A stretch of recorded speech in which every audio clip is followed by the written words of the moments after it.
할렐루야. 우리 좌우 앞뒤로 한번 인사해 보겠습니다. 구정을 맞아서 새해 복 많이 받으세요. 한번 인사해. 설 연휴를 맞아서 고향을 방문하신 여러분들 또 주님의 이름으로 환영하고 축복합니다. 함께 예배 드릴 때에 하나님께서 더 크신 은혜로 함께 해 주실 줄 믿습니다. 우리 지난 시간에 이어서 10계명 제2계명을 한 번 더 살펴보겠습니다. 2계명이 내용이 뭡니까? 어떤 모양, 어떤 형상도 만들지 말라. 그것이 네가 아무리 이것은 하나님이다라고 생각할지라도 어떤 형상도 만들지 말라라고 하셨습니다. 만드는 순간 뭐가 됩니까? 우상이 돼버립니다. 절하는 순간 그 우상에게 절하는 죄에 빠지게 되어지는 겁니다. 그러면 오늘 설날을 맞아서 우리 한국 사회에 있어서 예수 믿는다는 것은 그렇게 쉽지가 않습니다. 만만하지가 않습니다. 이 사회에 흐르고 있는 전체적인 전통이나 관습들, 또 고유 문화라고 하는 이런 어떤 틀을 뛰어넘어야 되거든요. 여기에서 예배드리는 저와 여러분들은 이 어떤 틀을 또 깨고 하나님께 나와서 예배드리는 줄 믿습니다. 제가 질문을 드릴게요. 조상 숭배, 그러니까 제사죠. 제사는 우상 숭배가 아니다라는 주장이 있습니다. 또 제사는 부모에게 효도하는 것이다라는 이런 게 있습니다. 여러분들은 어떻게 생각합니까? 안 믿는 사람들은 그렇게 생각합니다. 제사는 부모를 공경하는 어떤 모습이다. 그리고 제사는 절대로 우상숭배가 아니다 라고 말하겠습니다. 또 때로는요, 지금 천주교는요, 제사를 우상숭배라고 가르칩니까? 우상숭배가 아니다라고 가르칩니까? 천주교는 우상숭배가 아니다라고 가르칩니다. 근데 원래 천주교는 처음 들어왔을 때 1700년도에 조선시대 때 한국 땅에 천주교가 처음 들어왔을 때는 어땠을까요? 제사는 우상숭배다? 아니다. 무엇으로 가르쳤을까요? 처음에는 우상숭배다라고 가르쳤습니다. 근데 세월이 흐르니까 이게 시대의 흐름에 따라서 지금은 우상숭배가 아니다라고 했고요. 천주교는 뭐 우리 사회에 좋은 일도 많이 했지만요, 우리 역사의 그 흐름 속에서 가장 치명적인 실수를 했습니다. 1939년 12월 달에요, 교황 피우스 12세가 하나의 칙령을 발표했는데 어떤 내용이냐면 제사는 우상숭배가 아니다라고 공표를 해버렸습니다. 그 전까지만 해도 제사는 우상숭배다. 그래서 귀신에게 절하는 행위를 하면 안 된다. 제사를 폐지해야 된다. 그렇게 가르쳤던 그 천주교가 1939년도에 갑자기 바꿨습니다. 그때 우리 사회에는 무엇과 맞물렸느냐? 일제시대 때 신사참배하고 맞물려 있었습니다. 많은 믿는 사람들이 신사참배 우상숭배다, 절대로 하면 안 된다, 목숨 걸고 막 이랬는데 갑자기 천주교 쪽에서 우상숭배가 아니다라고 해버리니까 우상숭배가 아닌가 보다 하면서 우리 개신교까지 신사참배하는 그 일로 들어가게 한 어떤 계기가 되어졌습니다. 그러니까 여러 가지 좋은 것들도 있지만 이 한 사건 때문에 천주교는 우리 한국 역사에 있어서 큰 실수를 하게 되어진 겁니다. 자, 그러면 여러분들은 또 어떻게 생각합니까? 여러분들의 가정에 믿지 않는 친지들은 또 어떻게 생각합니까? 아마 대부분 제사는 부모에 대한 공경이고 효도요, 절대로 우상숭배가 아니다라고 그렇게 주장을 할 겁니다. 자, 그러면 오늘 한번 살펴보겠습니다. 진짜 우상숭배가 숭배인지 아닌지. 자, 그러면 우리 대한민국이 제사를 지내는 것은 언제부터였을까요? 우리 한반도가 반만년 역사라 그러죠. 반만년 역사 속에서 우리 한국 사회에서 이 땅에서 제사가 들여진 게 언제부터일까요? 잘 모르십니까? 조선시대 유교가 들어와서부터죠. 그리고 초창기에 유교가 들어와서 그 제사가 드려질 때는요, 제사는 아무나 못 드리는 겁니다. 왕족들만 제사를 드립니다. 왜 제사를 드리게 되어졌을까요? 자신의 가문을 높이기 위해서입니다. 우리 조상 중에 이렇게 뛰어나고 훌륭한 분이 있다. 처음에 조선시대 그 제사를 드릴 때 평민들은요, 감히 엄두도 못 냈습니다. 어디서 감히? 왕족들, 아주 뛰어난 가문들, 그런 사람들, 그리고 훌륭하다고 모든 사람들이 인정하는 사람, 특별한 사람들에게만 제사가 드려졌습니다. 그런데 제사를 드리는 동기는요, 자신의 위상을 드러내기 위한, 자신의 가문을 높이기 위한 어떤 정치적인 목적 그 어떤 계산들이 배후에 깔려져 있었던 겁니다. 그것이 이제 지나다 보니까 너그 조상만 대단하냐, 우리 조상도 대단하다라고 하면서 평민들도 제사를 드리기 시작했던 겁니다. 그렇게 따지면요, 이 한반도 땅에서 제사가 드려진 거는 불과 최고로 길게 잡아도 500년, 600년밖에 안 됩니다. 그러면 우리 일반 평민들 사회 전반적으로 이렇게 보편화된 것은 그보다 훨씬 짧겠죠. 그런데 우리는 이 제사를 우리의 고유의 미풍양속이라고 합니다. 그럼 그 전에 있었던 것은 뭔데요? 고려시대 때 제사 드렸을까요? 안 드렸습니다. 삼국시대 때 제사 드렸을까요? 안 드렸습니다. 그런 게 있는 줄도 몰랐습니다. 그럼 이 유교는 어디서부터 흘러 들어왔습니까? 중국에서 흘러 들어왔죠. 그럼 이 유교는 공자에 의해서 만들어진 유교인데 우리는 그냥 도덕적인 그런 것들로 알고 있습니다. 그런데 유교도 종교의식입니다. 왜 그렇습니까? 어떤 신에게 제사하는 형태가 들어가 있기 때문에 유교도요, 그냥 도덕적인 철학적인 것이 아니라 어떤 종교의식이라는 것입니다. 그러면 그 유교의 뿌리는 또 뭘까요? 거슬러 올라가면요, 우리 중국, 그리고 몽고나 한국이나 일본 이 전체를 듣고 있는 하나의 원시 종교가 있습니다. 그게 바로 무교입니다. 무교. 샤머니즘이라고 그러죠. 샤머니즘. 어떤 신에게 제사를 드리고 물 떠다 놓고 빌고, 이게요, 우리 중국 또 우리 한국, 일본 이쪽에는 전체 보편적으로 돼 있었던 것입니다. 그 무교가 유교가 되어지고 유교가 한국 땅으로 흘러 들어와서 제사가 드려지게 된 것입니다. 그러면 유교가 어떤 종교의 의식이다, 그리고 유교의 뿌리가 무교, 그 무속신앙에서 뿌리를 두고 있다라면 제사는 신에게, 어떤 신에게 드리는 우상숭배가 맞습니까? 아닙니까? 우상숭배가 맞습니다.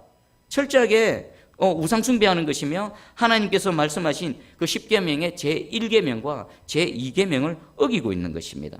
그리고 여러분들 박효진 장로님의 간증을 하나 소개해 드리겠습니다. 박효진 장로님 잘 아시죠? 청송교도소에 그 교도관으로 있으면서 수많은 범죄자들에게 복음을 전했던, 거기에다가 또 보통 범죄자들이 아니죠. 살인을 한 흉악한 그런 살인자들에게 복음을 전했던 그분입니다. 그분은 예수 믿기 전에도 이상하게 제사 드리는 자리에 가기가 어느 순간부터 싫어졌다고 합니다. 그냥 제사 자리 가는 것도 싫고요, 제사 생각만 하면 그분은 예수를 믿기 전에 이상한 그런 증상이 나타났고요. 그리고 나중에 그 아내의 전도로 인해서 이제 신앙생활을 하면서도 그 마음에 불편한 게 뭐냐면, 왜 나는 제사 자리 가기 싫지? 우리 부모님에 대해서 이렇게 절하는 자리에 왜 가기 싫지? 그리고 신앙생활 할 때도 왜 기독교는 그 부모에 대한 제사를 그렇게 철저하게 금지하고 있는가? 부모에 대한 공경 아닌가? 돌아가신 부모에 대한 효도가 아닌가? 그렇게 마음속에 이렇게 갈등이 있었더랍니다. 근데 하루는 하나님께서 어떤 경험을 하게 하셨는데, 밤늦게까지 그 믿음의 동역자하고 교회에서 기도를 하고 집으로 돌아가는 중에, 집으로 차 타고 가는데 갑자기 이상한 지독한 냄새, 뭐가 썩는다는데 그것을 말로 표현할 수 없는 지독하게 썩는 냄새가 막 두 사람 같이 느낀 겁니다. 그래서 이게 뭐지 하고 한번 따라가 봤습니다. 쭉쭉쭉 따라가니까 밤늦게 어떤 집에 불이 켜져 있는 겁니다. 대청마루에 환하게 불이 켜져 있고요, 많은 사람들이 모여 있고요.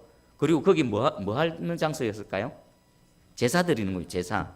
상 차려놔 놓고 수많은 사람들이 모여서 불을 완히 밝혀놓고 제사를 드리고 있는 가정이었습니다. 그곳에서 그런 썩는 냄새가 나는 겁니다. 그때 하나님께서 영의 눈을 싹 떠해 주셔서 뭔가를 봤는데, 무엇을 봤느냐? 그 공간에 이상하게 시커먼 형체들 있죠. 시커먼 형체들이, 수많은 형체들이 막 휘젓고 다니는 겁니다. 제사상 위에, 심지어는 사람들 사이도 들락날락하면서 막 휘젓고 다니는 겁니다. 깜짝 놀랐죠. 이게 뭔가? 여기 제사 드릴 때에 저 귀신들이 와 있구나. 그래서 장로님께서는요, 한번 눈을 이렇게 찍고 다시 봤는데 그게 또 보이는 겁니다. 그래서 좀 유심히 살펴봤는데 무엇을 살펴봤냐면, 그 제사를 드리는 그 대상은 누굽니까? 그 자녀들의 부모가 되어야 되겠죠. 그래서 그 자녀들의 부모가 있는지 없는지 이렇게 찾아봤답니다.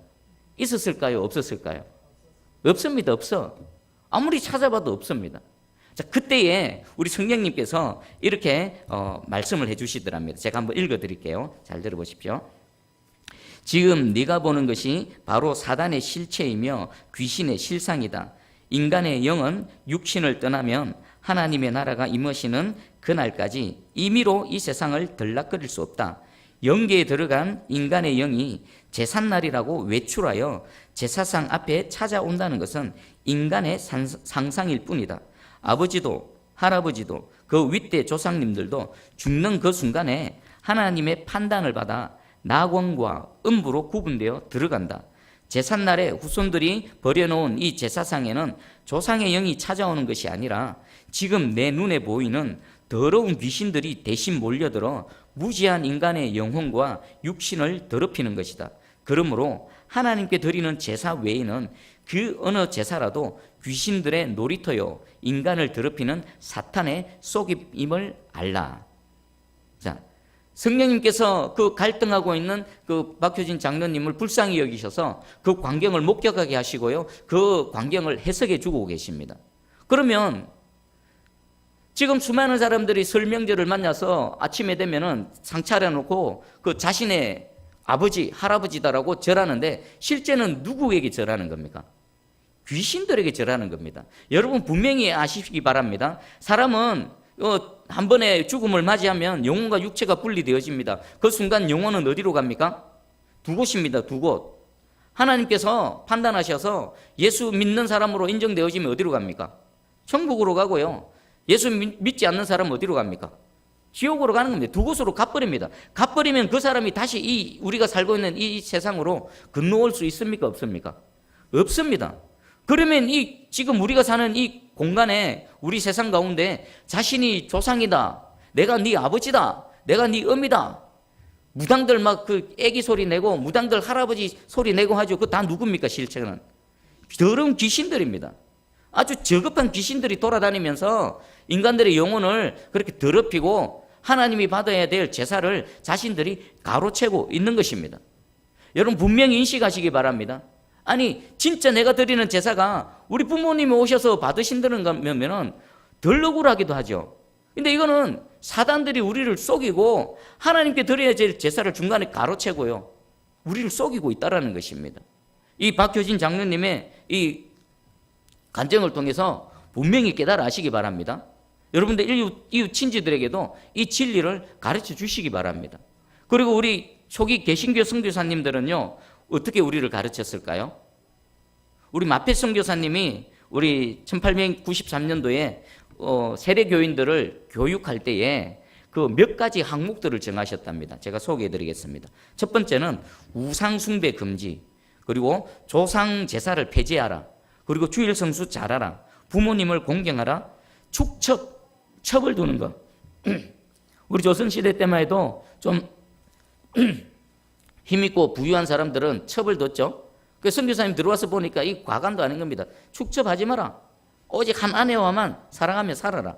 그리고 음주, 도박, 간음, 거짓말, 그리고 근면성실하게 가장으로서 가게를 이렇게 잘 섬겨 나가라, 이런 겁니다. 그러니까 이 교육을 해서 만약에 이것이 패스가 안 되면 세례를 줬을까요? 안 줬을까요? 세례 안 줬습니다. 우상에게 절하고 있는데 어떻게 세례 줍니까? 내가 예수 믿는다라고 입으로는 고백하는데 우상에게 절하고 귀신에게 절하는데 그건 믿는 게 아니죠. 진짜 믿는 게 아닙니다. 성령이 그 안에 계시면 어떻게 그런 일을 합니까? 불가능한 겁니다. 여러분들 초기 우리 개신교 선교사님들도요 우리를 그렇게 가르쳤고요, 우리는 지금 그 가르침 속에서 지금 계속 우리 한국 교회가 여기까지 오게 되어진 겁니다. 자, 그러면 우리가 조상에게 절하는 것은 효도다. 효도 맞을까요? 효도 아닙니다. 방금 박효진 장로님의 간증을 통해서 차라리 부모님이 오셔서 내가 잘 차려놓은 걸 드시면은 뭐 그나마 나은데 그것이 아니라는 겁니다. 부모님은 두 곳밖에 없습니다. 두 곳. 다시는 못 옵니다. 내가 가서 만날 수 있는 곳. 여러분 다윗이 밧세바와 범죄한 이후에 첫 아이를 낳게 됐는데 하나님께서 다윗을 징계하는 측면에서 그 아이 생명을 거두어 가십니다. 근데 아이가 죽기 전에 다윗은 식음을 전폐하고 하나님께 매달려서 기도했습니다. 하나님, 이 아이 살려주세요. 내가 범죄했습니다. 이 아이 생명 살려주십시오라고 했는데 하나님께서 어떻게 하셨습니까? 그 아이를 데려가셨죠. 그 모습을 지켜보던 신하들이 야, 이 아이가 죽은데 어떡하지? 살아있을 때도 우리 왕이 저렇게 시금을 전폐하면서 저렇게 슬퍼하고 기도했는데 만약 아이가 죽은 줄 안다라면 얼마나 더 슬퍼하겠느냐. 차마 말 못하고 눈치를 보고 머뭇머뭇거릴 때 다윗이 그 신하들의 모습을 보고 눈치를 챘습니다. 아이가 죽었느냐? 예, 죽었습니다. 라고 하자 자리를 틀틀 틀고 일어나서 씻고는 음식을 먹었습니다. 그 모습을 보고 신하들이 깜짝 놀라고 의아해했습니다. 아니 왕이시여, 아이가 죽기 전에도 그렇게 슬퍼하시더니 아이가 죽었는데 어찌 그렇게 멀쩡하게 다시 정신을 차릴 수 있습니까? 그때 다윗이 얘기한 게 있습니다. 아이는 이미 갔다. 그 아이는 내게 올 수 없다. 나는 그 아이에게 갈 수 있지만 아이는 내게 올 수 없다. 이 한마디를 통해서 우리가 뭘 알 수 있습니까? 영혼의 육체가 분리되어서 떠나가면요 다시는 여기 못 온다는 겁니다. 저와 여러분들이 갈 수는 있어도 그 떠난 영혼은 이곳으로 올 수 없다는 겁니다. 이곳에 돌아다니는 건 뭐라고요? 더러운 귀신, 사단들, 어둠의 영들이라는 것입니다. 그리고 우리 초기 천주교 신자들은요, 이 조상 제사를 폐지하기 위해서 오직 여호와만을 섬기기 위해서 얼마나 많은 사람들이 순교를 당했는지 모릅니다. 우리 저희 자료를 찾아보니까요, 조선 시대 때 그 80년 동안 여러분 무슨 사화 이런 거 있죠. 그 내용을 들여다보면 전부 다 천주교 신자들이 정치적인 목적에 의해서 억울하게 죽임을 당한 사건들입니다. 그 80년 동안 우리 한국 땅에서 그 오직 주님만을 섬기기 위해서 이렇게 조상 제사를 폐지했던 사람들이 몇 명이나 순교당했는지 여러분 한번 짐작해 보십시오. 80년 동안 무려 기록되어진 사람만 10,000명이 넘는다고 합니다. 우리 이 한국 땅은요, 그냥 한국 땅이 아닙니다. 이 땅에는요, 피가 확 뿌려진 땅입니다. 십자가에서 예수 그리스도의 피만 뿌려진 게 아니라 예수 믿는 사람들의 피가 방방곡곡이 뿌려져 있는 땅입니다. 그 진짜 어느 곳에 가도 순교자의 피가 안 뿌려진 땅이 없습니다. 무엇 때문에요? 오직 여호와 한 분만을 예배하기 위해서, 우상에게 절하지 않기 위해서, 더러운 귀신들에게 절하지 않기 위해서 차라리 목숨을 내어놓고 그렇게 죽어져간 그런 땅이라는 것입니다. 그들이 왜 그렇습니까? 그들은 전부 다 뛰어난 사람들입니다. 대부분 학식이 뛰어나고요, 그 사회에서 명망이 있는 그런 분들입니다. 그럼에도 불구하고요, 그들은 1계명과 2계명을 지키기 위해서 기꺼이 목숨을 내어놓고 주님을 섬기는 자리를 택했다라는 것입니다. 여러분, 우리 한국 땅에 지금도 이 온 나라와 민족이 더러운 귀신을 섬기는데 요란하고 우상 숭배에 빠져 있는 죄악 가운데 있습니다. 이것을 극복해내야 됩니다. 이것을 이겨내야 됩니다. 혹시 믿지 않는 그 일가친지들 때문에 이 진리의 말씀을 알매도 불구하고 그들과 부딪히기 싫어서, 그들에게 핍박받는 게 두려워서 여러분 머뭇머뭇하는 분이 계십니까? 오늘 이 시간 결단하시기 바랍니다. 하나님이 도와주십니다. 우상을 섬기는 자들 하나님 못 이기겠습니까? 그 더러운 귀신들 우리 전능자 하나님이 못 이기겠습니까? 주님 도와주세요. 내 우상에게 절하는 모든 죄악들 하나님 앞에 내어놓고 회개합니다. 그리고 이 순간부터 오직 유일하신 하나님만을 섬기겠습니다. 말로는 주여 주여 하면서 마음으로는 믿는다라고 하면서 내가 하나님 앞에 절했던 모든 순간들 하나님 불쌍히 여겨주시고 용서해 주시고 이 순간부터 오직 주님만을 섬기는, 어떤 핍박이 있다 하더라도 어떤 학대가 있다 하더라도 그것을 뚫고 나갈 수 있는 믿음 다해 주시고 힘과 용기를 더하여 주시옵소서. 이번 설날을 맞아서, 이번 설 명절을 맞아서 여러분들 가정에 새로운 전환점이 되어지기 원합니다. 더러운 귀신들이 여러분들의 믿음의 결단으로 나아갈 때에 여러분 가정을 떠나갈 줄 믿습니다. 예수 믿는 사람이 여러분 가문에 뚝 하고 믿음으로 들어갈 때에 여러분 가정을 듣고 있는 어둠의 세력들이 떠나갈 줄 믿습니다. 그 귀신들이 머물러 있는 한 여러분들은 하나님의 은혜를 입지 못합니다. 그 더러운 귀신들은 결국 여러분들을 망하게 하고요, 여러분들 자녀들을 넘어지게 만들고요, 계속해서 절망으로 끌고 갈 것입니다. 귀신이 여러분들을 살리지 못합니다. 여호와 하나님께서 여러분들을 새롭게 하실 것이고요, 여러분들 영원한 생명으로 인도하실 뿐만 아니라 지금 육신을 입고 살아가는 동안에 그 더러운 귀신들의 저주들을 끊어내고요, 새로운 삶을 살아가게 하실 줄 믿습니다. 할렐루야. 제가 대만에 간 적이 있습니다. 대만에 가봤더니만요, 차를 타고 쭉 가니까 저 산 언덕에 아주 막 멋진 마을들이 있는 겁니다. 대만은 땅이 좁죠.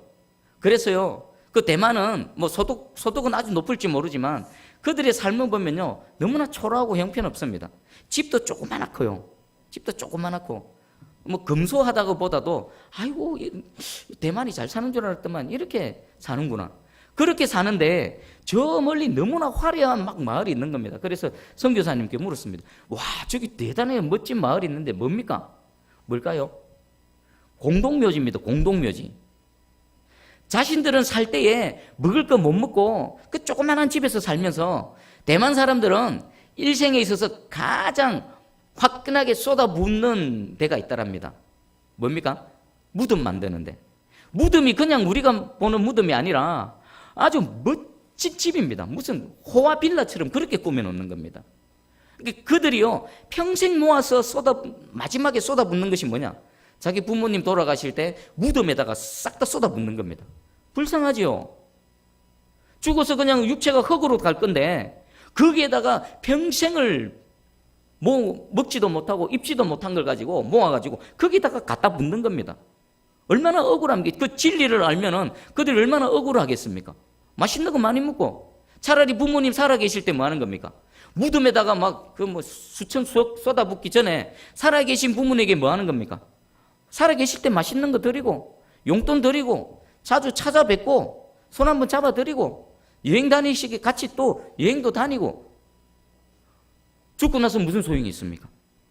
죽고 나면 영혼은 그냥 음부로 가든지 천국으로 가든지 낙원으로 가든지 육체는 그냥 땅에서 썩어 없어질 것인데 거기에다가 쏟아부어 얼마나 어리석습니까? 혹시 우리는 그러고 있지는 않습니까? 우리 기독교는 부모도 모른다라고 손가락질하고 욕하고 있는데 우리 기독교는 10계명에 제5계명에 내 부모를 공경하라라고 말씀하십니다.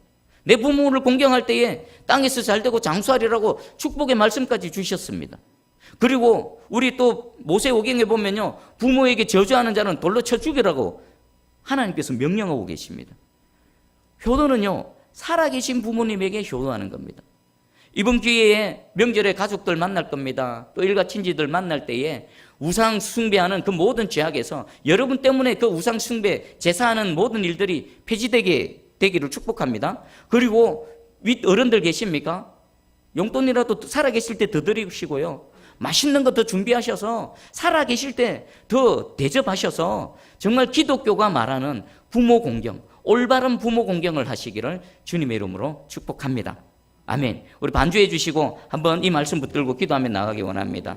먼저는요, 진리를 몰라서 더러운 귀신들에게 절해왔던 모든 순간들, 그리고 내가 예수를 믿지만 그 핍박과 어떤 어려움, 충돌이 두려워서 외면했던 것들을 회개하기 원합니다. 이제 이 진리를 알았으니, 실체를 알았으니 참 하나님 한 분만을 예배하는 그런 인생 되기 원합니다. 우리 가문에 이 지금 계속 진행되고 있는 더러운 귀신들에게 절하는 이 일들을 끊어내 주시옵소서. 그리고 내가 우리 부모님을 공경할 때에 죽은 부모님이 아니라 살아계신 부모님을 공경할 수 있는 참된 하나님의 사람 되게 해 주시옵소서. 우리 함께 기도하며 나가겠습니다. 기도합니다.